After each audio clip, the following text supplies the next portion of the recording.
نحمده ونصلي على رسوله الكريم اما بعد فاعوذ بالله من الشيطان الرجيم بسم الله الرحمن الرحيم رب اشرح لي صدري ويسر لي امري واحلل عقدة من لساني يفقهوا قولي۔ آج کی گفتگو کا موضوع ہے جواب کچھ سوالوں کے۔ اللہ سبحانہ تعالیٰ نے انسان کو عقل دی ہے، اور جو انسان بھی عقل سمجھ رکھتا ہے اس کے ذہن میں سوال ضرور اٹھتے ہیں۔ وہ مختلف چیزوں کی حقیقت جاننا چاہتا ہے کہ ایسا کیوں ہے، مثلاً یہ کہ ہم اس دنیا میں کیوں آئے، اللہ نے مجھے کیوں پیدا کیا، اس دنیا کے بعد کیا ہوگا، مرنے کے بعد روح کہاں چلی جاتی، قیامت کا دن کیسا ہوگا، حساب کتاب کا کیا معاملہ ہے، اور سب سے بڑھ کر یہ کہ میرا کیا بنے گا، میں کہاں ہوں گی۔ خاص طور پر اگر انسان کو ایمان نصیب ہو اور دین کی سمجھ آنے لگے تو پھر سب سے بڑی فکر، سب سے بڑا غم اور سب سے بڑی پریشانی انسان کی یہ بن جاتی ہے کہ میرا انجام کیا ہوگا، کیا میں جنت میں جا سکوں گا یا نہیں، کیا میں جہنم کی آگ سے بچ سکتا ہوں یا نہیں۔ کیونکہ قرآن مجید سے ہمیں پتہ چلتا ہے کہ اللہ سبحانہ وتعالیٰ نے کامیابی کا جو معیار بتایا ہے ہمیں، وہ یہ ہے کہ فَمَنْ زُحْزِحَ عَنِ النَّارِ وَأُدْخِلَ الْجَنَّةَ فَقَدْ فَازَ، جو آگ سے بچا لیا گیا اور جنت میں داخل کر دیا گیا وہ کامیاب ہو گیا۔ انسان کی زندگی میں بچپن سے لے کے جوانی، جوانی سے بڑھاپے، موت تک بہت سے مرحلے آتے ہیں جن میں انسان کبھی کامیاب ہوتا ہے اور کبھی ناکام ہوتا ہے، کبھی کسی چیز میں وہ ہاتھ ڈالتا ہے تو اس سے بہت فائدہ ہوتا ہے اس کو، اور کبھی بڑی محنت کے بعد کوئی سٹیپ اٹھاتا ہے، بڑی کوشش کے بعد، تو اس میں صحیح طور پر کامیاب نہیں ہوتا۔ تو اس زندگی میں دن اور رات ہمارے سامنے ہے، کبھی ہماری زندگی میں دن ہوتا ہے، کبھی رات ہوتی ہے، کبھی ہم خوش ہوتے ہیں، کبھی ہم غمگین ہوتے ہیں، لیکن اس سارے سفر کے دوران عقل مند انسان کے ذہن میں یہ سوال بار بار اٹھتا ہے کہ میں وہ کون سے کام کروں کہ جن سے میں اپنے رب کو راضی کر سکوں، جن سے میں جہنم سے بچ سکوں، جن کے ذریعے میں جنت میں داخل ہو سکوں۔ تو آج چند ایک سوال جو ہمارے ذہنوں میں اٹھتے رہتے ہیں اور ان کے جواب قرآن و سنت کی روشنی میں آپ کے سامنے رکھوں گی کہ ہمیں پھر کرنا کیا چاہیے۔ سب سے پہلی بات تو یہی کہ جو انسان اپنی عاقبت کے بارے میں، اپنے انجام کے بارے میں فکر مند ہوتا ہے اور سوچتا ہے کہ میں کون سا ایسا کام کروں کہ آگ سے بچ جاؤں۔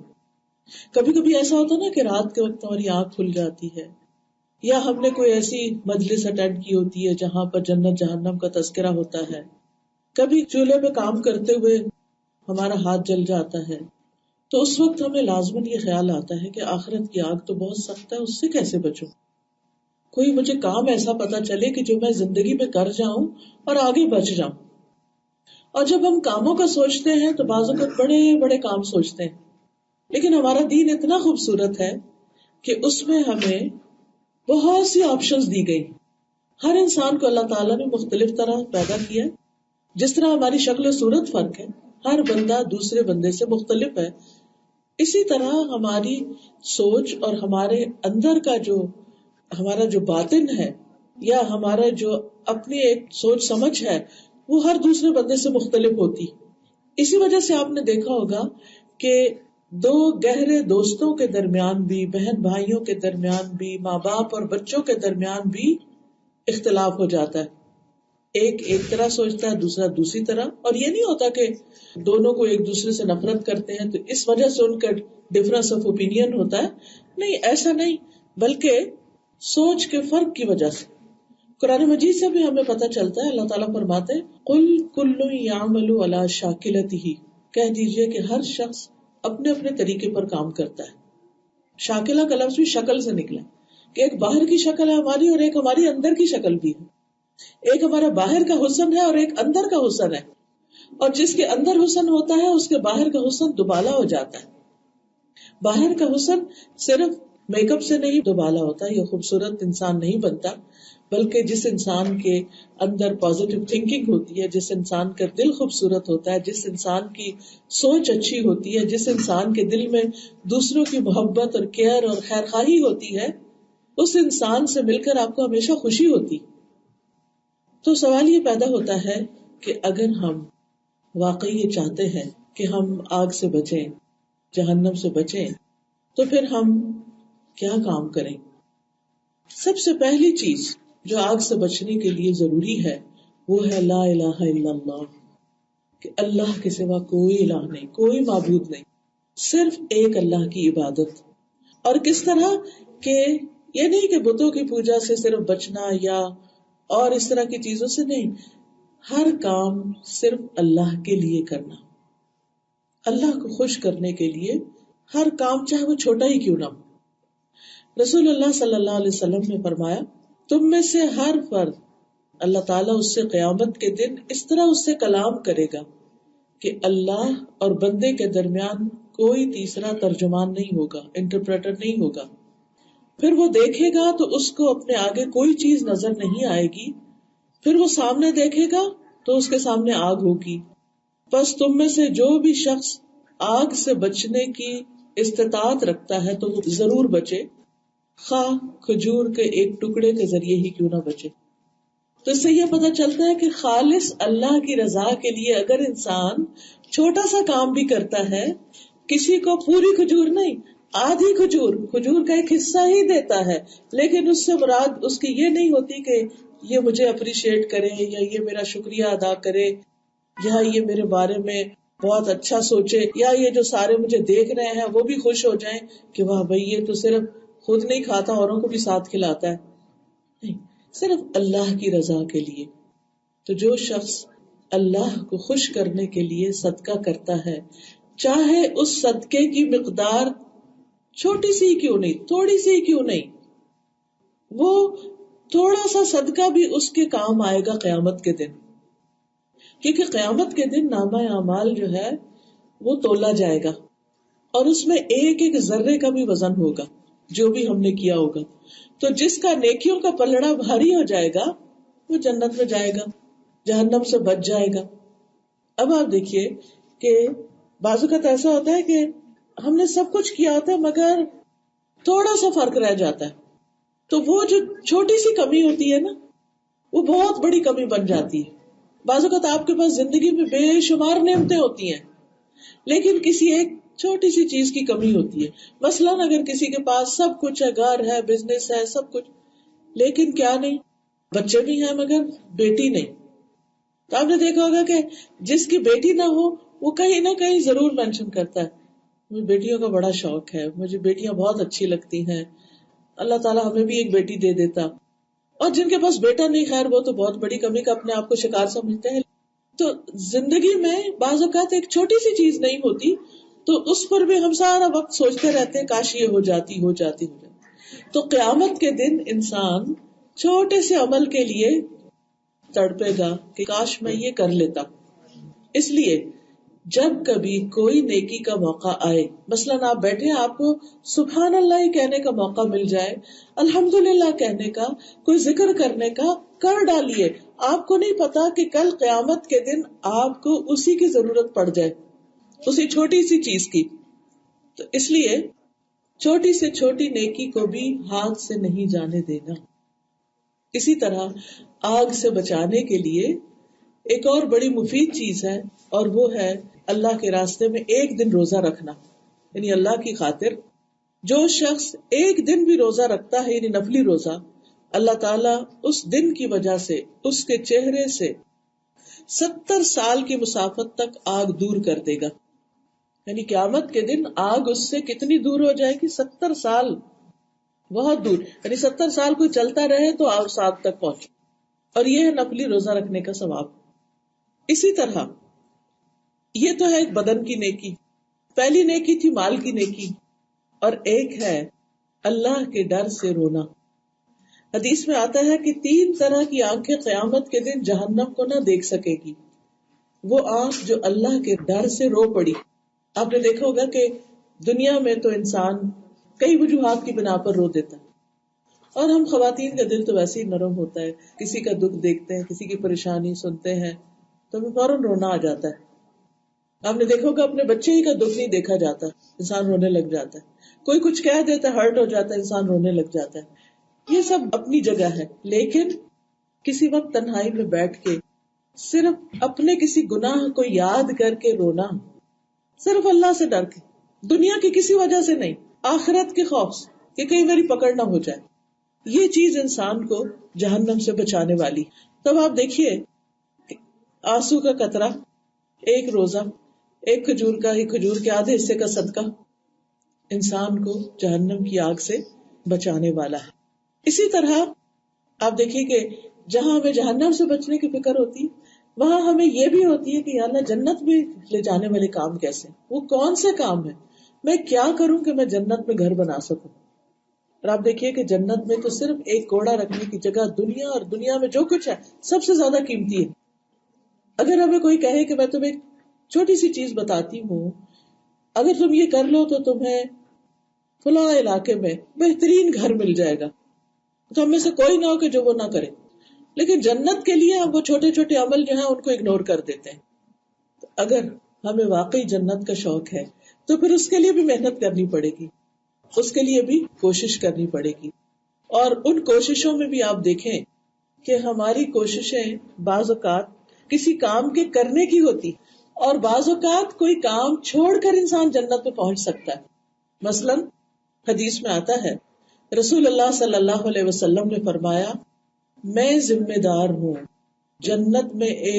جنت کے کنارے پہ محل کا، ایک پیلس کا، اس شخص کے لیے جو حق پہ رہتے ہوئے جھگڑا چھوڑ دے.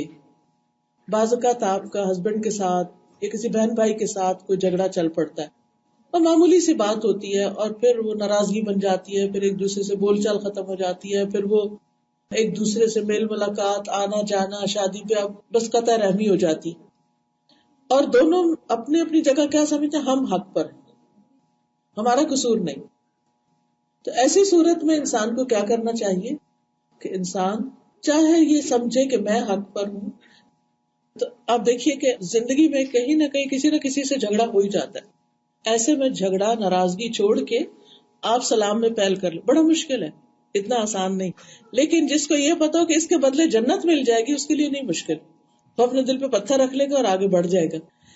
پھر آپ نے فرمایا اور جنت کے درمیان میں، سینٹر میں ایک پیلس اس کے لیے جو مذاق میں بھی جھوٹ چھوڑ دے، جھوٹ بولنا چھوڑ دے مذاق میں بھی. کیونکہ اکثر ہم ویسے نہیں جھوٹ بولتے، لیکن کسی کو ہنسانے کے لیے، کسی کو ایسے ہی تنگ کرنے کے لیے ہم کوئی غلط بات کر دیتے ہیں، اور پھر جب وہ ناراض ہونے لگے تو ہم کہتے ہیں نو آئی واز جسٹ کڈنگ، میں تو ایسے مذاق کر رہی تھی تم سے، میں سیریس نہیں تھی، it was just a joke. تو اس جوک میں بھی جھوٹ نہیں بولنا، غلط بیانی نہیں کرنی. اور پھر جنت کے اعلیٰ درجے اس کے لیے ہیں جس کا اخلاق اچھا ہو، لوگوں سے ملے تو خوش ہو کے، آگے بڑھ کے، سلام کر کے. اچھا اخلاق کیا ہے؟ دوسروں کو اپنی ذات پر ترجیح دینا، دوسروں کو آگے رکھنا، اپنے آپ کو پیچھے کر لینا، خود بھوکا رہ کر کسی کو کھلانا، دوسروں کی ضرورت کا خیال رکھنا. اور اب تو حالات یہ ہے کہ بھوکا رہ کے کھلانا کیا، خود کھا بھی رہے ہیں تو کسی کو آفر نہیں کرتے. ہماری نئی نسل تو اب اس طرح آگے آ رہی ہے نا. اور پھر بہت سے گھروں میں آپ دیکھیں کہ جو اب ہماری یوتھ یہاں جو پلی بڑی ہے، شادی کے بعد کیا کہتے ہیں ہسبینڈ وائف آپس میں ایک دوسرے کہتے ہیں you take care of your expenses, I take care of my expenses. اپنا اپنا خرچ کرتے ہیں، بیوی بھی کام کر رہی، میاں بھی کام کر رہا، ہر ایک اپنا اپنا کام کر رہا، اپنا اپنا خرچ کر رہے. حالانکہ اللہ سبحانہ وتعالیٰ نے، ہمارا دین اتنا خوبصورت ہے، اس نے مرد کے ذمہ لگائی یہ بات کہ تم نے کما کے خود پہ بھی کرنا اور بیوی بچوں پر بھی کرنا، اور یہ تمہاری ذمہ داری ہے، اس کو پورا کرنا ہے. اگر بیوی ہزاروں بھی کماتی ہے اور میاں سے بھی زیادہ کماتی ہے تو بھی وہ مال اس کا اپنا، اس کا دل چاہے تو گھر میں کنٹریبیوٹ کرے، نہیں چاہتی تو بے شک نہ کرے. لیکن اگر وہ کرتی ہے تو اس کے لیے وہ صدقہ لکھا جاتا ہے اور اس کے لیے بہت بڑا اجر ہے اس پر. تو بہرحال اگر واقعی ہم جنت میں جانا چاہتے ہیں تو اس کے لیے ہمیں اپنا اخلاق اچھا بنانا ہوگا، لڑائی جھگڑا چھوڑنا ہوگا. اور اچھے اخلاق میں سے ایک عادت یہ ہے کہ انسان دوسروں کا خیال رکھے، کوئی صحت مند ہو یا بیمار ہو، اور خصوصاً بیمار۔ اگر کوئی بیمار کی عیادت کرنے کے لیے جاتا ہے تو رسول اللہ صلی اللہ علیہ وسلم نے فرمایا جو اللہ کے لیے کسی بیمار، یعنی اپنے رشتہ دار یا دوست، کسی بیمار، آپ ایسے جسٹ ہاسپٹل میں ڈراپ ان ہوئے ہیں، اپنے کسی عزیز پیارے کو دیکھنے کے لیے گئے ہیں، آپ ساتھ جو کسی اور کا بیڈ ہے، اگر وہ اکیلا بیچارہ مریض پڑا ہوا ہے اس کو بھی پوچھ لیں۔ پچھلے دنوں ہماری ایک جاننے والی تھی، وہ بیمار تھی، ان کو ہم دیکھنے کے لیے گئے، کچھ اور لوگ بھی گئے، تو اسی روم میں دوسرے بیڈ پر ایک اٹالین خاتون تھی، تو سارا دن بیچاری اکیلی ہوتی تھی، کوئی ان کو پوچھنے والا نہیں، تو لیکن جو ہماری مریضہ تھی ماشاءاللہ ان کے بہت جاننے والے وہ دینی دوست ساتھی، ایک جا رہا ہے، دوسرا جا رہا ہے، تیسرا جا رہا ہے دیکھنے کے لیے، تو وہ پھر ان کو بھی پوچھ لیتے۔ تو ہماری ایک ساتھی ہیں، انہوں نے ان کا حال چال پوچھا، ان سے باتیں کی، وہ بہت خوش ہوئی۔ تو انہوں نے باتیں کرتے کرتے تقریباً ایک ہفتے کے بعد میرے خیال ہے ان کو پھر کلمہ بھی پڑھوا دیا۔ پھر اس کو چونکہ وہ کینسر کے آخری سٹیج پر تھی تو ان کو لے گئے اس وارڈ میں جہاں پر بالکل ایسے مریض جو صرف موت کا انتظار کر رہے ہوتے ہیں، اس میں لے۔ اب وہ ایک دن پھر دوبارہ گئی ان کو دیکھنے کے لیے، تو دیکھتے ہی پھر خوش ہو گئی، کہتی ہیں اللہ اللہ، یعنی وہ اللہ کا نام لے رہی تھی۔ تو اب آپ دیکھیے کہ ایک شخص آپ کے ذریعے ہدایت پا جائے، آپ کے لیے 100 سرخ اونٹوں سے زیادہ قیمتی ہے۔ تو ہو سکتا ہے کہ آپ کے حسن اخلاق کی وجہ سے، آپ کی کیئر کی وجہ سے، آپ کی تھوڑی سی بات کی وجہ سے، آپ کے تھوڑا سا دل جوئی کی وجہ سے دوسرے شخص کے دل میں اسلام کی محبت پیدا ہو جائے، اور اس کا انجام جو ہے وہ اللہ کی پہچان کے ساتھ ہو۔ ظاہر ہے کہ وہ اس حال میں نہ تو بیڈ سے اٹھ سکتی ہے، نہ نماز پڑھ سکتی، نہ اب وہ تو سیکھنے کے دن ہی گئے، لیکن اگر کوئی لا الہ الا اللہ ہی پڑھ کے دنیا سے جاتا ہے تو اس کی آخرت تو محفوظ ہوئی نا۔ تو یہ چیزیں کیسے آتی؟ یہ اچھے اخلاق سے آتی۔ ہم جہاں کہیں بھی کام کر رہے ہیں، جاب کر رہے ہیں، ہمارے جو آس پاس لوگ ہیں ان کے ساتھ ہم صرف اچھا برتاؤ ہی کر لیں تو لوگ صرف زبانی کلامی تبلیغ سے نہیں، ہمارے ایکشن سے مسلمان ہو جائیں گے کہ یہ سب سے مختلف ہیں، یہ سب سے زیادہ کیئرنگ لوگ ہیں۔ اسی طرح جنت میں لے جانے والے کاموں میں سے نبی صلی اللہ علیہ وسلم نے فرمایا کہ بے شک جنت میں ایسے بالا خانے، اتنی بلند محلات ہیں کہ اس کے باہر والے حصے کو اس کے اندر سے دیکھ سکیں گے، یعنی جیسے گلاس کے بنے ہوئے، اور اس کے اندر والے حصے کو باہر سے بھی دیکھ سکیں گے۔ اللہ نے انہیں ایسے انسان کے لیے تیار کیا ہے جو لوگوں کو کھانا کھلائے اور سلام عام کرے، اور رات کو نماز پڑھے جب لوگ سو رہے، لوگوں کو کھانا کھلائے۔ آپ اپنے گھر والوں کے لیے کھانا بناتے یہی نیت کر لیا کریں اور خوشی خوشی پکایا کریں کہ اللہ سبحانہ و تعالیٰ میری اس محنت اور میری اس کوشش کا، اس تکلیف کا، بعض اوقات آپ دیکھیں بیمار بھی ہوتے ہیں، تھکے ہوئے بھی ہیں، کھڑے بھی نہیں ہو سکتے، پھر بھی جیسے تیسے گھر والوں کے لیے خدمت کر رہے ہوتے ہیں، اور اس وقت بعض اوقات پھر ہمارا موڈ آف ہونے لگتا ہے، اور یا ہم بولنا شروع کر دیتے ہیں کہ یہ سارا میرے اوپر ہی کام، یہ ذمہ داری کیوں ہے۔ تو ایسے میں اگر انسان یہ سوچ لے بس کہ یہ جنت کے اس بالا خانے کے لیے ہے تو یہ عمل ہمارے لیے بہت آسان ہو جائے۔ اور دوسری چیز، سلام کو عام، جس کو ملے سلام کرے، چاہے آپ اسے پہچانتے ہیں نہیں پہچانتے۔ تو یہ بھی اصل میں کیا ہے؟ اعلیٰ اخلاق کا نمونہ ہے کہ جب آپ کسی کے پاس سے گزرے تو بس ایسے لیے دیے نہیں، خصوصاً مسلمان کے پاس سے جب آپ گزرے تو سلام ضرور کریں۔ اسی طرح آپ دیکھیے کہ تکلیف کے موقع پر الحمدللہ کہنا، جب ہمیں کوئی نعمت ملتی ہے، مثلا ہم کھانا کھاتے ہیں، پانی پیتے ہیں، تو ہم کہتے ہیں الحمدللہ، لیکن بعض اوقات کوئی چیز ہم سے چلی جاتی ہے، اس وقت ہم پھر اللہ سے راضی ہوں، اللہ کا شکر ادا کریں، تو ایسے شخص کے لیے بھی جنت میں گھر کی بشارت ہے۔ رسول اللہ صلی اللہ علیہ وسلم نے فرمایا جب کسی شخص کا بچہ فوت ہو جاتا ہے تو اللہ تعالیٰ فرشتوں سے کہتے ہیں کیا تم نے میرے بندے کے بیٹے کی روح قبض کر لی، جس کو فوت کر دیا؟ وہ عرض کرتے ہیں جی ہاں۔ اللہ تعالیٰ فرماتے ہیں تم نے اس کے جگر کا ٹکڑا لے لیا؟ وہ عرض کرتے ہیں جی ہاں۔ پھر اللہ تعالیٰ پوچھتے ہیں میرے بندے نے کیا کہا، یعنی جب تم نے اس کے بچے کو لے لیا تو کیا کہہ رہا تھا؟ فرشتے عرض کرتے ہیں اس نے تیری تعریف کی اور انا للہ و انا الیہ راجعون پڑھا، یعنی الحمدللہ کہا اور انا للہ پڑھا۔ اللہ تعالیٰ فرماتے ہیں میرے اس بندے کے لیے جنت میں ایک گھر بناؤ اور اس کا نام بیت الحمد رکھو۔ اس نے الحمد کہی، اس کے گھر کا نام بھی بیت الحمد بنا دو. کتنا بڑا ریوارڈ. آپ دیکھیے کہ یہ دکھ اور غم تو زندگی میں آتے ہی رہتے ہیں. ان دکھوں کے وقت اللہ سے ناراض نہ ہونا، اللہ کے فیصلوں پہ راضی ہو جانا، اور اس وقت بھی شکر ادا کرنا کہ اللہ تو نے بہت نعمتیں دی ہیں، میں پھر بھی راضی، میں تیری شکر گزار بندی. تو یہ شکر کرنا جو ہے یہ اللہ تعالیٰ کو بے حد پسند ہے، اور ایسی صورت میں بندہ جو ہے اللہ کا پسندیدہ ہوتا ہے. اور جنت میں یاد رکھیں وہی لوگ جائیں گے جو اللہ کے پیارے ہیں، اللہ کو پسند ہے، اللہ کے محبوب ہیں. تو ان کاموں کی فکر کرنی چاہیے کہ جن سے اللہ تعالیٰ محبت کرتا ہے. پھر اسی طرح لا حول ولا قوت الا باللہ کا ورد ذکر. ابو ہریرہ کہتے ہیں کہ نبی صلی اللہ علیہ وسلم نے فرمایا، کیا میں تمہیں جنت کے خزانوں میں سے کسی خزانے کا نہ بتاؤں؟ میں نے عرض کیا کیوں نہیں؟ فرمایا لا حول ولا قوت الا باللہ کہا کرو. کہتے ہیں کہ میں سمجھتا ہوں کہ آپ نے یہ بھی فرمایا. اس پر اللہ تعالیٰ فرماتا ہے میرے بندے نے سر تسلیم خم کر دیا اور خود کو میرے حوالے کر دیا. یعنی اب دیکھیے کہ اگر کوئی آپ کو بتائے کہ دنیا میں فلاں جگہ ایک خزانہ ہے اور آپ یہ پڑھو تو وہ آپ کو مل جائے گا، کیا آپ پڑھیں گے اس کو؟ جتنی دفعہ کہیں گے اتنی دفعہ پڑھ لیں گے تاکہ وہ خزانہ مل جائے ہمیں. تو اسی طرح جو شخص لا حول ولا قوت الا باللہ پڑھتا رہتا ہے اس کے غم اور رنج بھی دور ہوتے اور اسے جنت کا وہ خزانہ بھی ملتا ہے. اسی طرح جو شخص تسبیح پڑھتا ہے، مثلا سبحان اللہ الحمد للہ سبحان اللہ والحمد للہ ولا الہ الا اللہ واللہ اکبر، اور آخر میں اگر لا حول ولا قوت الا باللہ بھی پڑھ لے تو بہت اچھا، اور اگر یہاں واللہ اکبر تک بھی پڑھ لے تو یہ بھی کافی ہے. ان میں سے ہر کلمے کے عوض جنت میں درخت لگایا جاتا ہے. اور جو شخص کہتا ہے سبحان اللہ العظیم وبحمدہ، اس کے لیے جنت میں کھجور کا درخت لگایا جاتا ہے. اب آپ دیکھیں کہ دنیا میں کیا صرف ایک سینٹنس بولنے پر آپ کے باغ میں کوئی ایک درخت لگ سکتا ہے؟ آپ کے گارڈن میں، آپ کے بیک یارڈ میں اگر آپ کہیں کہ میں یہ کلمہ پڑھتی ہوں اور سمر آ رہی ہے، بس 3-4 جملے بولوں کہ میرا گارڈن جو ہرا بھرا ہو جائے، کیا ہوگا؟ دنیا میں نہیں ہوتا. لیکن اللہ تعالیٰ نے ہم سے وعدہ کیا ہے کہ اگر تم یہ ذکر کرو گے تو آخرت کا گارڈن ہرا بھرا ہو جائے گا. تو ہمیں اس وعدے کو سچا سمجھنا چاہیے اور اللہ سبحانہ تعالیٰ کا ذکر کرتے رہنا چاہیے.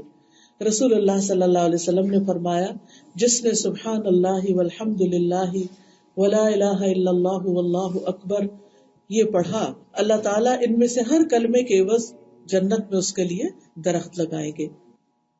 اسی طرح آپ دیکھیے کہ ایک اور سوال جو عام طور پہ کیا جاتا ہے جب کوئی فوت ہو جاتا ہے کہ ہم مرنے والے کے لیے کیا کریں، اس کو کیا فائدہ پہنچے گا. خاص طور پر جب کوئی بہت اپنا کلوز، اپنا پیارا وہ چلا جاتا ہے دنیا سے، تو پھر ہمارا دل چاہتا ہے کہ اس کے مرنے کے بعد اس کو کوئی تحفہ دیں. جیسے دنیا میں آپ دیکھیں، آپ میں سے جو مائیں ہیں آپ نے دیکھا ہوگا کہ بچے جب گھر آتے ہیں آپ کو کیا دل چاہتا ہے؟ کچھ کھا لیں، جانے لگے تو آپ سوچتے اچھا یہ لے جاؤ، یہ کر لو.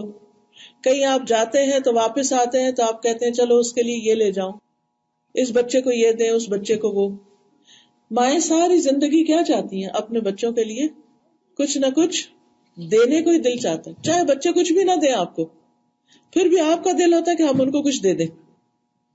اور آپ دیکھیں کہ دنیا میں عموماً ماں باپ صرف اپنے لیے نہیں سوچتے، اپنے بچوں کے لیے سوچتے. میں ایک ینگ کپل کو جانتی ہوں، کل میں ان کے ساتھ تھی، ان کی وائف کے ساتھ، تو انہوں نے اپنا گھر سیل پہ لگایا ہوا تھا. تو کل بہت خوش تھی، کہنے لگی کہ جو ہم نے آفر دی تھی وہ ایکسپٹ ہو گئی ہے اور ہمارا گھر بکنے لگا ہے. تو میں نے کہا تم لوگوں نے کیا سوچا، اس کو بیچ کے کیا لینا ہے؟ تو کہنے لگی کہ ہم ایک زمین خریدنے لگے ہیں کافی بڑی، تو ہم چاہتے ہیں کہ ہمارے 4 بچے ہیں اور ان 4 کے برابر کے گھر اس پہ بنا دیں. میں نے کہا آئیڈیا تو اچھا ہے، لیکن میرا مشورہ یہ ہے کہ آپ اس وقت بچوں کے لیے کوئی مناسب گھر خریدیں جس میں ان کے رکھ کے ان کی پڑھائی، ان کی تعلیم و تربیت اور ان کو ایک کمفرٹیبل لیونگ دیں. جب وہ بڑے ہو جائیں گے نا وہ اپنے لیے گھر خود ہی بنا لیں گے، اور اگر اللہ آپ کو توفیق دے گا تو جہاں وہ جائیں گے وہاں ان کو گھر بنا دیں. لیکن ماں باپ کیا چاہتے ہیں؟ بچے ہماری آنکھوں کے سامنے رہے، بیٹیاں ہیں کہ بیٹے سب کے گھر ادھر ہی ہوں، نیبرہڈ میں ہوں، تب ہم خوش ہیں. لیکن بچے کیا چاہتے ہیں؟ ہم ذرا بڑے ہوں، ماں باپ ہمیں آزاد چھوڑ دیں، ہمیں اپنے پاس نہ رکھیں. اکثر بچوں کی یہ نفسیات ہوتی ہے، ہم وہاں موو ہو جائیں، وہاں چلے جائیں، وہاں چلے جائیں، دوسرے ملک چلے جائیں، وہاں وہ آپ کے پاس ہم نہیں رہنا چاہتے. ہم سمجھتے ہیں کہ ہم انہیں گھر بنا دیں گے تو بہت خوش ہوں گے اور ہمارے پاس رہیں گے.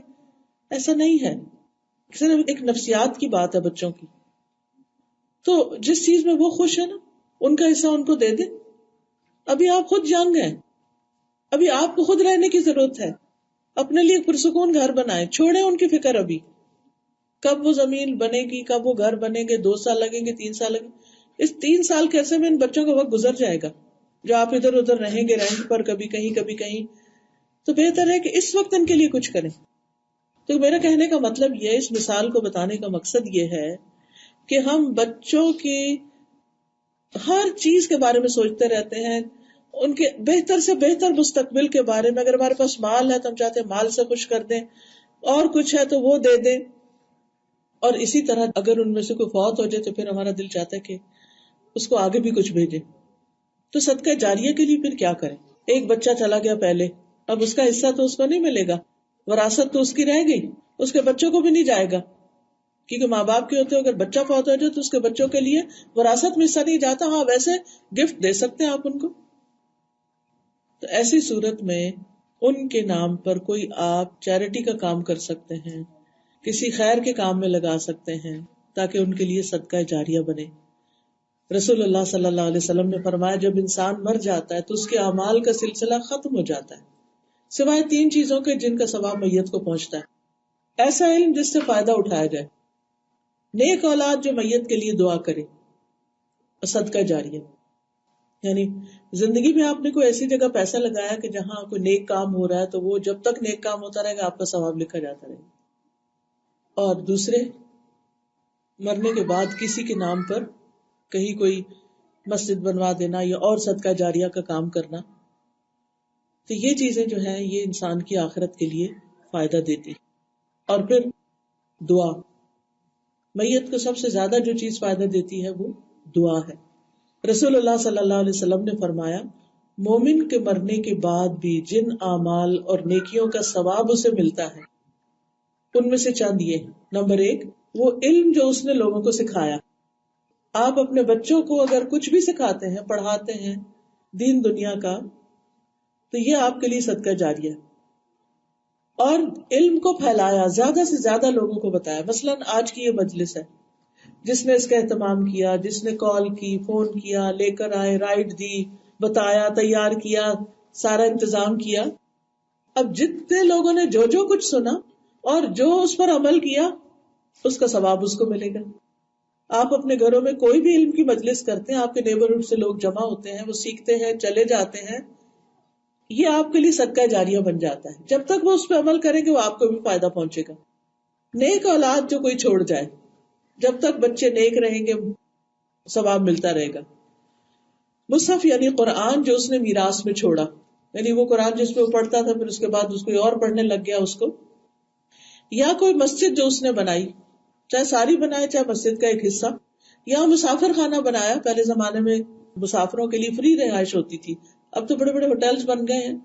یا کوئی نہر جاری کی، یعنی پانی کا انتظام کیا. یا اپنی زندگی میں تندرستی میں اپنی کمائی سے کچھ صدقہ کیا. ان سب کا اجر اسے اپنے مرنے کے بعد ملتا رہے گا. یعنی وہ فوت بھی ہو گیا تو اس کے نامہ اعمال میں اضافہ ہوتا رہے گا. تو یہ ہیں صدقہ جاریہ کے چند کام. اسی طرح کچھ چیزیں اور ہیں جو انسان کرے تو اس کے درجات بے حد بلند ہوتے ہیں، جن میں سے ایک صبر ہے. قرآن مجید میں آتا ہے انما یوفی الصابرون اجرہم بغیر حساب. صرف صبر کرنے والوں کو ہی ان کا اجر کسی حساب کے بغیر دیا جائے گا، یعنی ان لمیٹڈ، اتنا کہ وہ گن بھی نہ سکے. اور جیسے آسمان کے ستارے کو گن سکتا نہیں گن سکتا، تو ان گنت.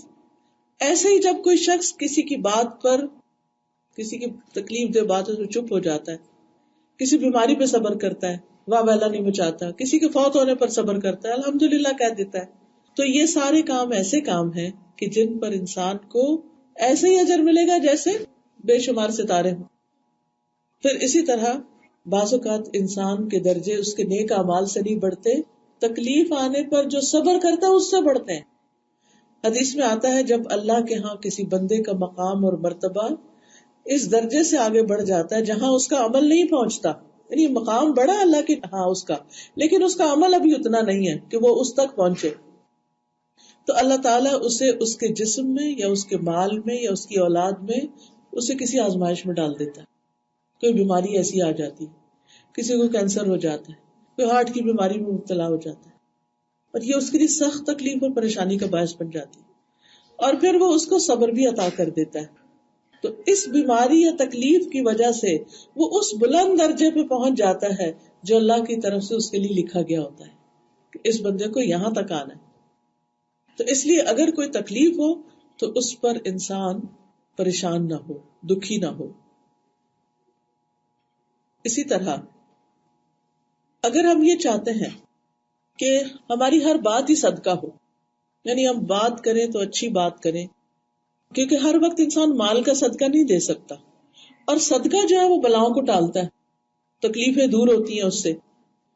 تو پھر انسان اچھی باتیں کرے، کسی کو اچھا مشورہ دینا، کسی کو سلام کرنا، کسی کا حال پوچھنا، کسی کا دل خوش کر دینا، جھوٹے مذاق سے نہیں، اچھی بات کر کے، اسے کوئی خوشخبری سنا کے، کسی کو سلام کر کے، سلام عام کر کے. تو یہ وہ اعمال ہیں جو انسان کے لیے صدقہ شمار ہوتے ہیں. عمدہ کلام جو ہے، اچھی بات جو ہے، کسی بھی شکل میں ہو، جیسے قرآن مجید میں اللہ تعالیٰ نے بنی اسرائیل سے کہا تھا نا، قولوا للناس حسنا، لوگوں سے اچھے سے بات کرو، طریقہ بھی اچھا ہو اور بات بھی اچھی ہو. اب دیکھیے کہ زبان ہلانا کون سا مشکل کام ہے، لیکن اکثر ہماری زبان پر کن چیزوں میں استعمال ہو جاتی، کیا باتیں ہم زیادہ کرتے ہیں، ہم سب جانتے ہیں. تو اپنی زبان کو ایسا کرے کہ جو کوئی آپ کی بات سنے وہ خوش ہو جائے، یا اگر خوش نہیں بھی ہوتا تو اس کو تکلیف نہ ہو، یعنی آپ کی زبان سے کسی کو تکلیف نہ پہنچے.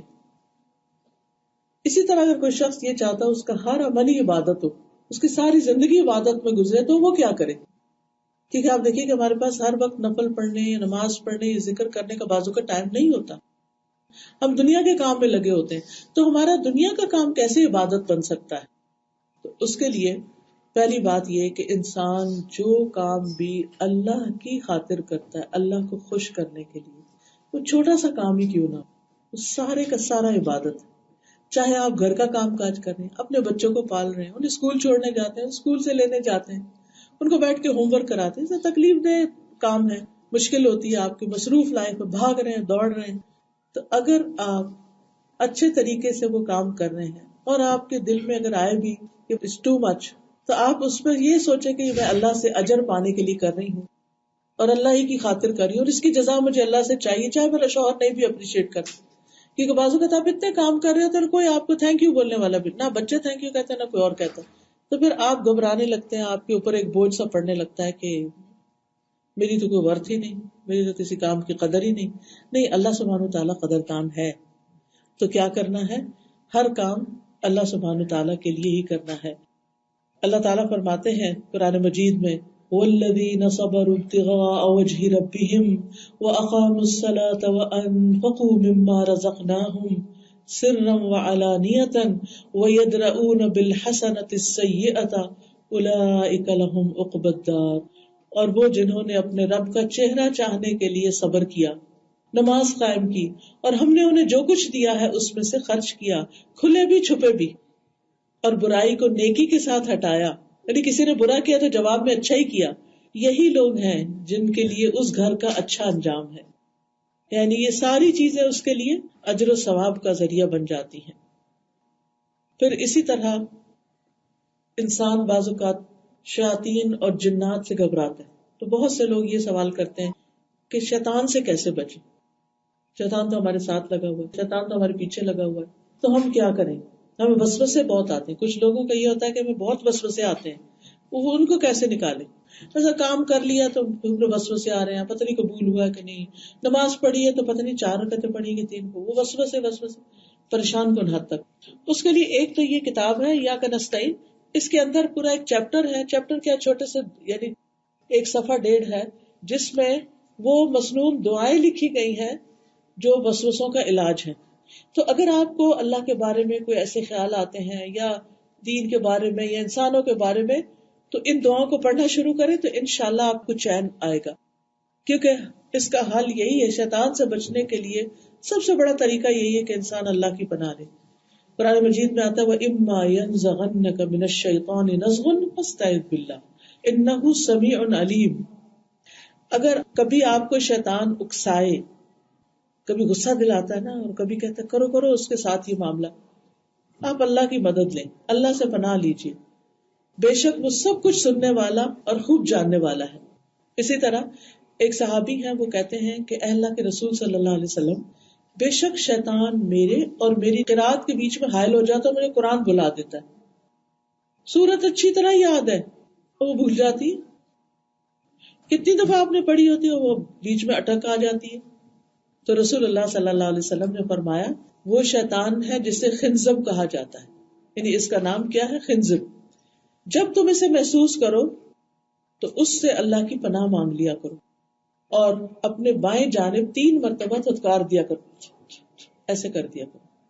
کہتے ہیں بس میں نے ایسا ہی کیا تو اللہ نے اس شیطان کو مجھ سے دور کر دیا. پھر اسی طرح بسم اللہ پڑھ کے سارے کام شروع کرنا، ہر کام کے شروع میں بسم اللہ کہنا، اس سے بھی شیطان دور ہو جاتا ہے. نبی صلی اللہ علیہ وسلم نے فرمایا جو آدمی اپنے گھر میں داخل ہوتا ہے اور وہ داخل ہوتے وقت، کھانا کھاتے وقت اللہ کا نام لیتا ہے تو شیطان کہتا ہے آج تو نہ یہاں کھانا ملا نہ رات گزارنے کی جگہ.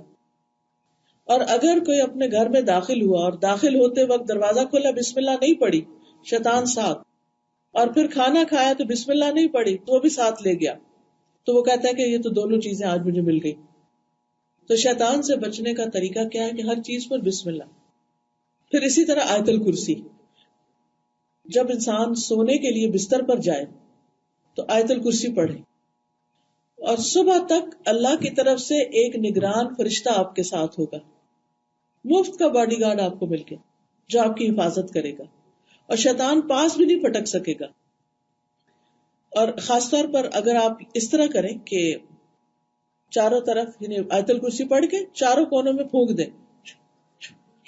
اس طرح کر دیں، تو اس سے یہ ہے کہ ایک طرح سے حصار ہو جاتا ہے اور انسان ہر طرح کے شر سے محفوظ ہو جاتا ہے.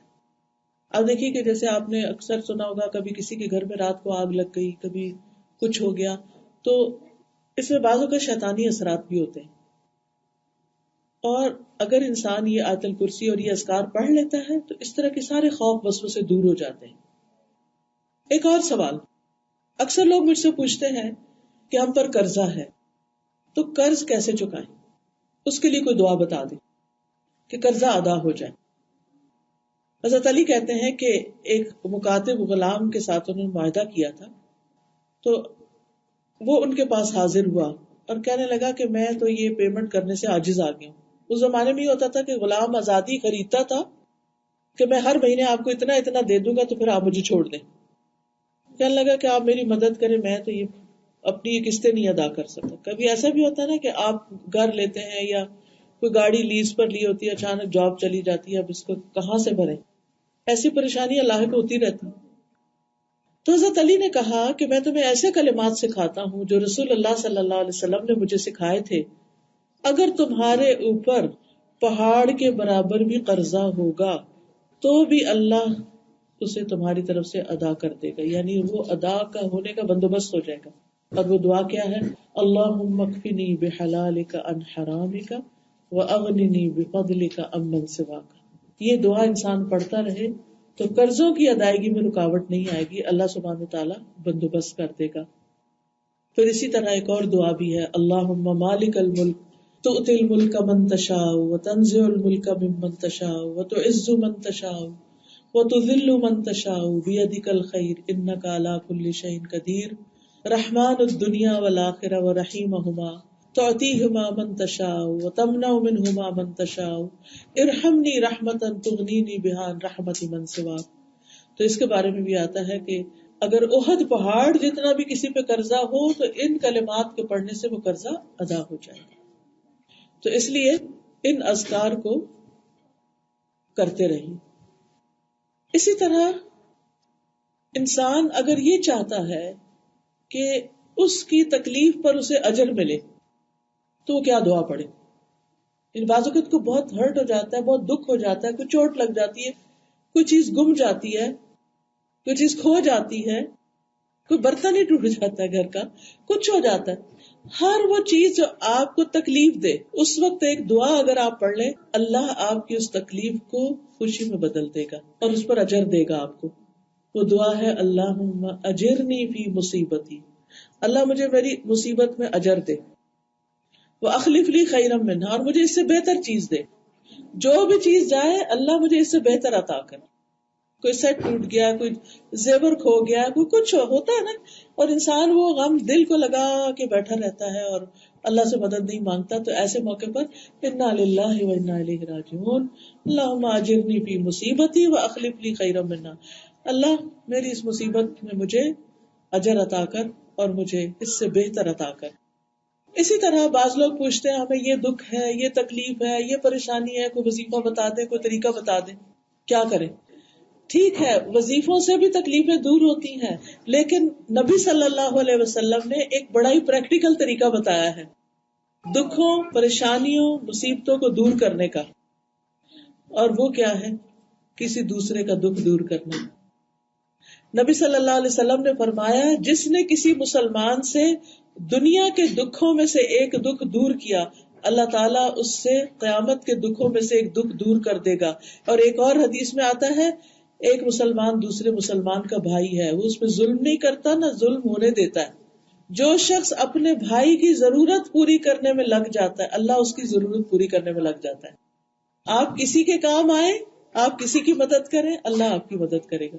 اور اس میں آپ نے کئی کہانیاں، سٹوریاں سنی ہوگی، اور اپنی ذات کے بھی آپ کے تجربے ہوں گے کہ بعض اوقات آپ نے بڑی مشکل سے کچھ پیسے جمع کیے ہوتے ہیں کہ آپ حج کر آئیں یا آپ کوئی اپنا بزنس کر لیں یا کچھ، اتنے میں کسی قریبی رشتے دار پہ کوئی بہت بڑی مصیبت آ جاتی اور وہ پھنس جاتا ہے اور وہ آپ سے مدد چاہتا ہے کہ پلیز مجھے اتنے عرصے کے لیے کچھ قرضہ دے دیں، میری مدد کر دیں، اللہ آپ کا بھلا کرے. لیکن کوئی ٹاس سے مس نہیں ہوتا، آپ آگے بڑھیں اور اللہ کے بھروسے پر کر دیں مدد.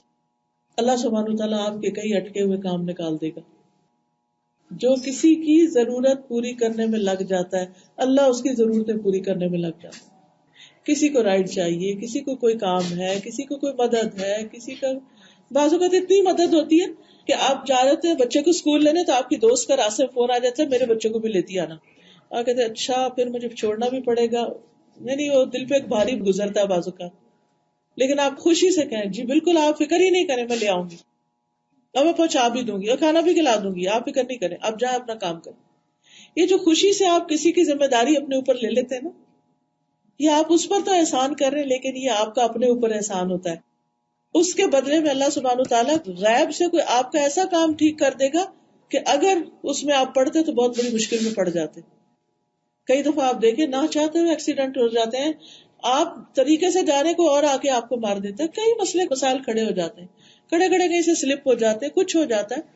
تو اگر آپ چاہتے ہیں کہ اللہ تعالیٰ آپ کا دکھ تکلیف دور کرے، آپ لوگوں کے دکھ تکلیف دور کرنے میں لگ جائے. اسی طرح غم رنج تکلیف کے بارے میں لوگ دعا پوچھتے ہیں کہ ہمیں کوئی رنج و غم کی دعائیں بتا دیں. تو اس صورت میں آپ دیکھیے کہ اس کے اندر بھی ہونی چاہیے کہ نبی صلی اللہ علیہ وسلم جب کوئی تکلیف ہوتی، پریشانی ہوتی تو کیا دعا پڑھتے تھے. اس میں لا الہ الا اللہ انت الحلیم الکریم، لا الہ الا اللہ رب العرش العظیم، لا الہ الا اللہ رب السماوات والارض ورب العرش الکریم، کثرت سے یہ پڑھتے تھے. تو اس کتاب کا فائدہ یہ کہ اس میں عربی کے ساتھ نیچے انگلش میں بھی وہ لکھا. یہ چھوٹا سا کارڈ ہے، ٹھیک ہے. اس میں چھوٹی چھوٹی دعائیں لکھی ہوئی ہیں جو آپ کے رنج اور غم کے وقت آپ پڑھیں تو انشاءاللہ وہ دکھ تکلیف دور ہو جائے گی. کوئی پریشانی جو بھی ہے کسی کو بتانے کی ضرورت نہیں کہ کیا ہے. بعض اوقات لوگ میرے پاس آتے ہیں، ہمیں یہ مسئلہ 10-15 منٹ لگاتے ہیں مسئلہ سنانے میں، پھر اس کے بعد انہیں کوئی چیز بتائی جاتی ہے. لوگوں کے ساتھ بھی شیئر کرنے کی ضرورت نہیں، بس اللہ اور آپ کے درمیان بات رہے، اللہ کو پتا آپ کو کیا تکلیف. یہ کہیں بھی لگا دیں گھر میں، بس اٹھا اور جا کے پڑھنا شروع کر دیا. کیا دعائیں ہیں؟ اللہ ربی لا اشرک بہ شیئا، اللہم لا سہل الا ما جعلتہ سہلا وانت تجعل الحزن سہلا اذا شئت، لا الہ الا اللہ العظیم الحلیم، لا الہ الا اللہ رب العرش العظیم، لا الہ الا اللہ رب السماوات ورب الارض ورب العرش الکریم، لا الہ الا اللہ، لا الہ الا اللہ، لا حول ولا قوة الا باللہ، انما اشکو بثی وحزنی الی اللہ، لا الہ الا انت سبحانک انی کنت من الظالمین۔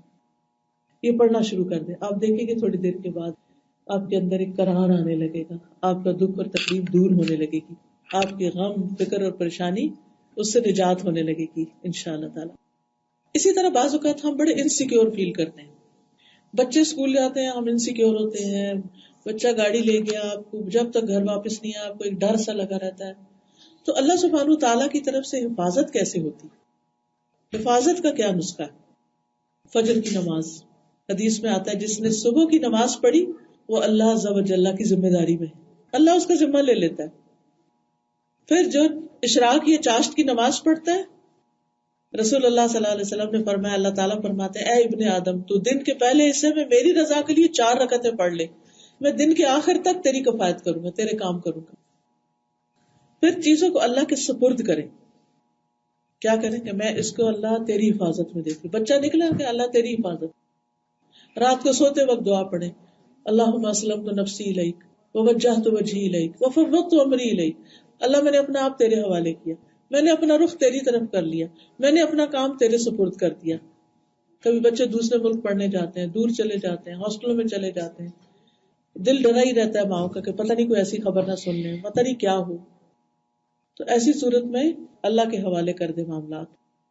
پھر اسی طرح اللہ تعالیٰ کے احکامات کی حفاظت، نمازوں کی حفاظت، وضو کی حفاظت، تو انشاءاللہ اس سے آپ کی بھی حفاظت ہوگی۔ اسی طرح بعض اوقات لوگ کہتے ہیں سب کچھ ہے، دل کا چین اور سکون نہیں، کیا کریں؟ اللہ کا ذکر اور ذکر کی مجلسوں میں شرکت، دین کی تعلیم حاصل کریں، قرآن سیکھنا شروع کریں، گھر میں چھوٹی سی مجلس کریں، کیونکہ حدیث میں آتا ہے کہ اللہ کے گھروں میں سے جب لوگ کسی گھر میں جمع ہو کے اللہ کی کتاب کی تلاوت کرتے ہیں اور آپس میں سیکھتے سکھاتے ہیں، ان پہ سکینت نازل ہوتی ہے۔ ایسی مجلسوں میں انسان کو چین آتا ہے، رحمت انہیں ڈھانپ لیتی، فرشتے انہیں گھیر لیتے ہیں اور اللہ ان کا ذکر اپنے پاس موجود فرشتوں میں کرتے ہیں۔ اسی طرح بعض لوگوں کا سوال ہوتا ہے کہ مال میں برکت کیسے ہو؟ بڑی پریشانی رہتی ہے، میں بھی کماتی ہوں، میاں بھی کماتا ہے، بچے بھی کماتے ہیں، لیکن برکت نہیں، تو برکت کیسے ہو؟ پہلی چیز ہے اللہ کا تقوی۔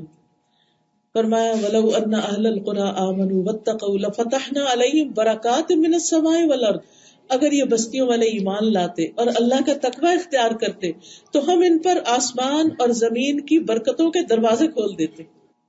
ہر کام اللہ کے ڈر سے کر، اللہ کی نافرمانی نہیں۔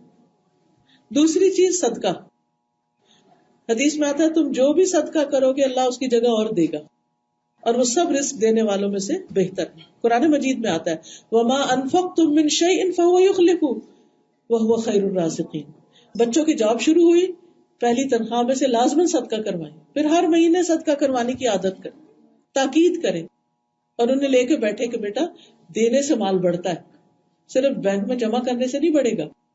صدقہ مال کو کم نہیں کرتا، حدیث میں آتا ہے، حدیث میں آتا ہے جو آدمی صلہ رحمی کے لیے سخی بن جاتا ہے، جود و سخا کا دروازہ کھول دیتا ہے، اللہ اس کی وجہ سے اس کے مال میں اضافہ کر دیتا ہے، رشتہ داروں کو دینے سے مال بڑھتا ہے۔ صحابہ کہتے ہیں کہ نبی صلی اللہ علیہ وسلم ہمیں صدقے کا حکم دیتے، اور ہم میں سے کچھ لوگوں کے پاس کوئی چیز ہوتی نہیں تھی دینے کے لیے، کچھ بھی نہیں تھا دینے کو، کریں کیا؟ تو وہ بازار جاتے، اپنی پیٹھ پہ کوئی چیز اٹھاتے، مزدوری کرتے اور ایک مد لے کر آتے اور وہ رسول اللہ صلی اللہ علیہ وسلم کو دے دیتے، یعنی صدقہ کر دیتے۔ وہ کہتے ہیں بے شک میں آج ایک شخص کو جانتا ہوں، اس کے پاس اب 1,00,000 ہے، یعنی درہم، مگر ان دنوں اس کے پاس 1 درہم بھی نہیں ہوتا تھا، تو وہ اس صدقے کی بدولت اللہ نے ایسی برکت ڈالی کہ آج لاکھوں ہے اس کے پاس۔ تو صدقہ صرف وہ نہیں کرتا جو امیر ہوتا ہے، صدقہ وہ بھی کرے جو غریب ہے، جس کے پاس کچھ نہیں، بہت تھوڑا ہے، اس میں سے ہی تھوڑا سا دے دے، کیونکہ اللہ تعالیٰ ہر روز 2 فرشتے مقرر کرتے اور وہ دعا کرتے ہیں اللہ دینے والے کو اور دے، دینے والے کو اور دے، جو کھڑے ہو کے بس یہی دعا کرتے رہتے ہیں ہر روز، اللہ دینے والے کو اور دے اور نہ دینے والے کا پہلا بھی ضائع کر دے، تو وہاں سے بھی برکتی ہو جاتی۔ اسی طرح اگر ہم چاہتے ہیں کہ ہمارے رزق میں فراخی ہو تو اس کے لیے استغفار، یہ استغفار کے کارڈ بھی ہیں. ہر رکاوٹ کو دور کرنے کے لیے یہ استغفار کی دعائیں ہیں. اگر آپ ان کو پڑھیں گے تو انشاءاللہ مال، بیٹے اور بہت سے جو انسان کی دنیا میں جو جن چیزوں کی وہ تمنا رکھتا ہے انسان کو وہ ملے گی انشاءاللہ. اسی طرح اللہ کا شکر ادا کرے تو اس سے نعمتیں بڑھتی ہیں. اس کے لیے الحمدللہ کا بھی ایک کارڈ ہے جس میں اللہ کے شکر اور تعریف کے کلمات جمع. تو انشاءاللہ ان کو اگر آپ رکھ لیں، ایک دن ایک کارڈ پڑھ لی، ایک دن ایک دعائیں کریں تو اللہ سبحانہ وتعالیٰ آپ کے لیے آسانیاں فرمائے گا. اسی طرح ایک سوال جو عام طور پر لوگ کہتے ہیں، نماز میں خشوع کیسے؟ نماز میں بھول جاتے ہیں، نماز میں دل نہیں لگتا، نماز میں کیسے خشوع کریں؟ حضرت انس کہتے ہیں نبی صلی اللہ علیہ وسلم نے فرمایا اپنی نماز میں موت کو یاد کرو، کیونکہ جب انسان نماز میں موت یاد کرتا ہے تو ممکن ہے وہ اپنی نماز اچھی طرح پڑھنا شروع کر دے.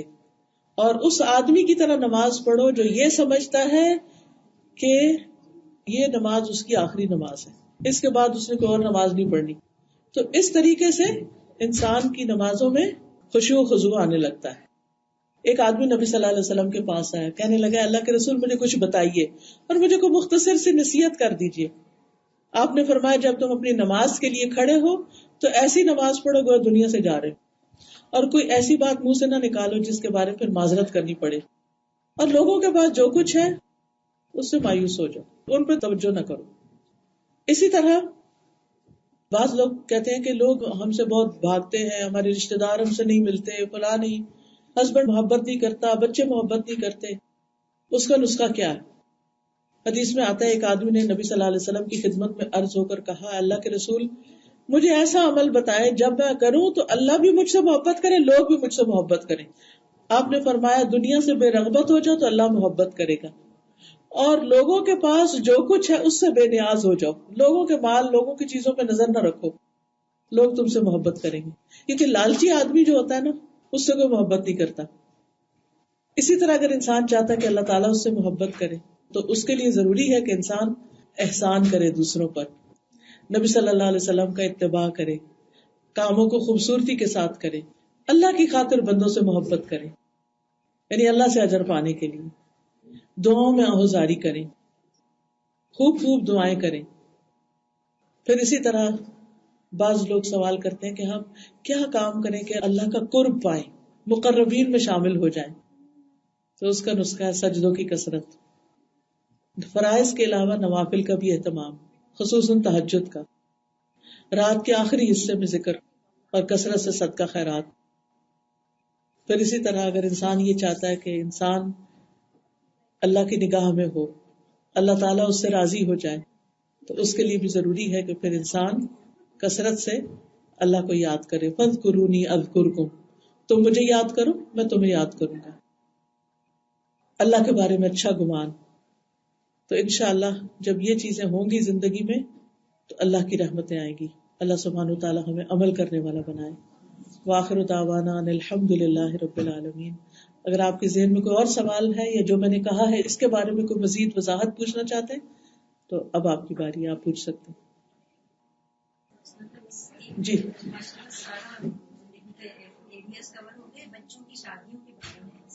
جی ہاں، بعض لوگ یہ سوال کرتے ہیں کہ بچوں کی شادیاں نہیں ہوتی، بچوں کی شادی کے لیے کوئی اچھا رشتہ نہیں مل رہا تو کیا کریں. اس کے لیے ہے کہ بچے خود اپنے لیے دعا کریں، اور یہ دعا جو موسیٰ علیہ السلام کی دعا ہے یہ بہت اچھی ہے. رب انی لما انزلت الی من خیر فقیر.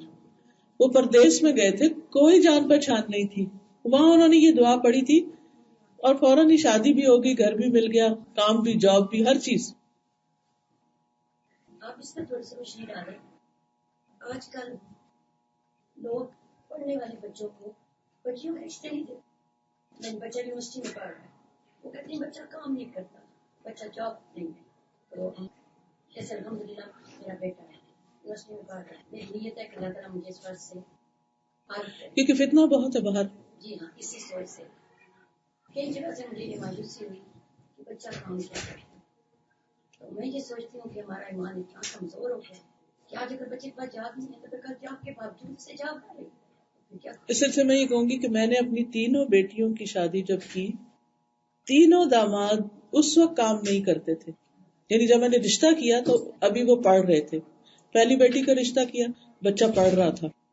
جب رشتہ کرنے کے بعد جس دن نکاح تھا یہ سارے لوگ مسجد جا رہے تھے، مسجد میں نکاح تھا، اور راستے میں اس کو کال آ گئی، راستے میں کال آ گئی کہ فلاں تاریخ سے تم اس جاب پہ آ جاؤ. اللہ سبحانہ وتعالیٰ رزق دینے والا نا. الحمدللہ نکاح ہوا، شادی ہوئی، چھوٹی سی جاب تھی، شروع کی، اور پھر اللہ سبحانہ وتعالیٰ نے آہستہ آہستہ برکت دی اور اللہ کا فضل ہوا. دوسری بیٹی کا جب رشتہ ہوا اس وقت وہ بچہ بھی یونیورسٹی میں پڑھ رہا تھا، میں جاب نہیں تھی، ابھی شاید سال ڈیڑھ رہتا تھا اس کا. اس کی یونیورسٹی مکمل ہوئی اور پھر اس کے بعد اس نے چھوٹی سی جاب شروع کی، پھر ایڈمنٹن چلا گیا، وہاں جاب ہوئی، پھر اس کے بعد سعودی عرب میں آفر ہو گئی. اور اللہ کا شکر ہے، لاکھ جتنا بھی شکر ادا کرے کم ہے کہ اللہ نے بہت اچھی جاب دی ہے. وقت لگتا ہے، شروع کے دن کچھ مشکل ہوتے ہیں، ہم نے صرف دین دیکھا، اخلاق دیکھا. اگر بچہ اچھا ہے، نیک ہے، تو باقی چیزیں اللہ تعالیٰ ٹیک کیئر کرے. تیسری بیٹی کا جب رشتہ ہوا اس وقت وہ بھی یونیورسٹی میں پڑھ رہا تھا، اور اس کے بعد پھر وہ بھی اس نے کام شروع کیا اور الحمدللہ گزارا ہو رہا ہے. رزق اللہ دیتا ہے. نیک رشتے دیکھیں، شریف لڑکے دیکھیں، اور رزق قسمت کے ساتھ ہے. اگر اللہ نے لکھا ہے نا تو پتہ نہیں کہاں سے کہاں پہنچ جائیں گے. لیکن بچوں کی شادی بہت ڈیلے نہ کریں، خصوصاً اس معاشرے میں، کیونکہ پھر جب وہ بہت انڈیپینڈنٹ ہو جاتے ہیں نا، پھر جب کمانے لگتے ہیں پھر وہ اتنے کیریئر اورینٹیڈ ہو جاتے ہیں، وہ کہتے نہیں ابھی یہ اسپیشلائزیشن کر لے، ابھی یہ کر لے، ابھی یہ کر لے، ہاتھ ہی نہیں آتے. پھر ان کو اکیلے رہنے کی عادت پڑ جاتی.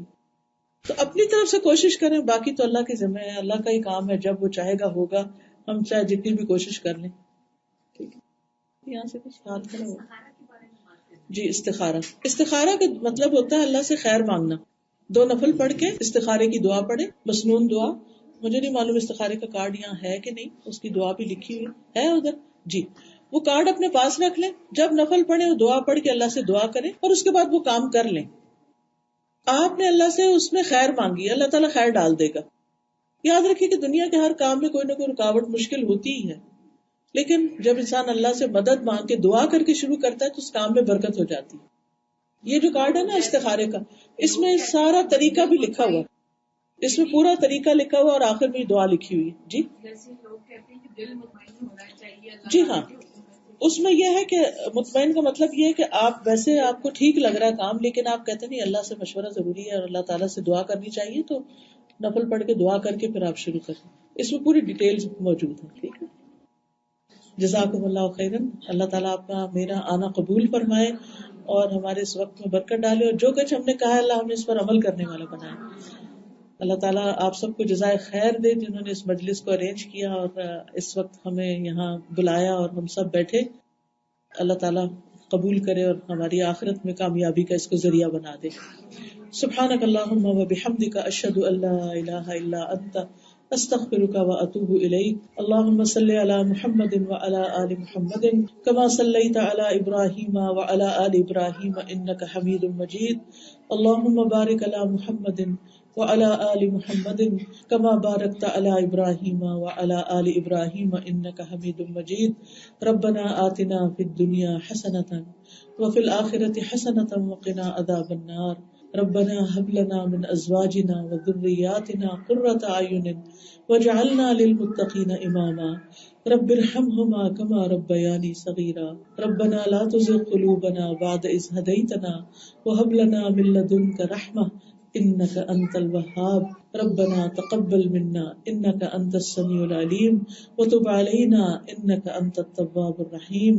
وصلى الله تعالى على خير خلقه محمد وعلى آله وأصحابه وأهل بيته أجمعين برحمتك يا أرحم الراحمين. السلام علیکم ورحمۃ اللہ وبرکاتہ.